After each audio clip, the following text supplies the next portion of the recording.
गंगा के अवतरण की कथा लोक प्रसिद्ध है।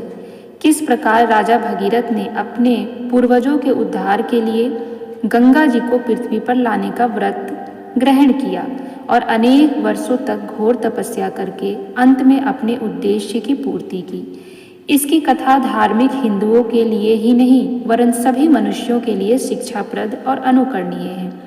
भगीरथ जी की यह जीवन साधना हम सबको बतलाती है कि यदि मनुष्य दृढ़ निश्चय कर ले और उद्योग में लगा रहे तो कठिन से कठिन कार्य को भी पूरा करके दिखला सकता है। हिमालय की श्रृंखलाओं और घाटियों में फंसे हुए गंगा जल को समतल भूमि पर लाकर मनुष्यों के जीवन निर्वाह के कार्यों में प्रयुक्त करना केवल पूर्वजों को तारने वाला कार्य ही नहीं था वरन एक बहुत बड़ी लोक सेवा भी थी। आज भी भारत के अधिकांश प्रसिद्ध नगर संस्कृति केंद्र गंगा जी के किनारे पर ही है और इसी के अमृतोपम जल को पीकर ऋषि मुनियों ने यहाँ के साहित्य दर्शन और आध्यात्मिक तत्वों का निर्माण किया है। आज भी हमको उद्धार का मार्ग दिखला रहे हैं। इस दृष्टि से राजा भगीरथ भारतीय संस्कृति के एक बड़े संरक्षक अथवा स्तंभ सिद्ध होते हैं।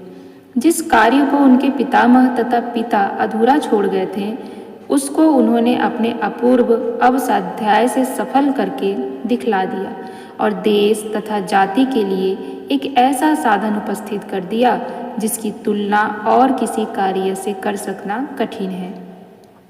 इस महान उपकार के लिए भगीरथ जी समस्त हिंदू जाति के श्रद्धा और भक्ति के पात्र हैं और सदैव रहेंगे। ज्येष्ठ शुक्ल दशमी को हम जो उत्सव मनाते हैं वह वास्तव में भगीरथ जी की ही जयंती है जिससे हम लोक सेवा परोपकार का जनता हित साधन स्वार्थ त्याग आदि की अनुपम शिक्षाएं ग्रहण कर सकते हैं।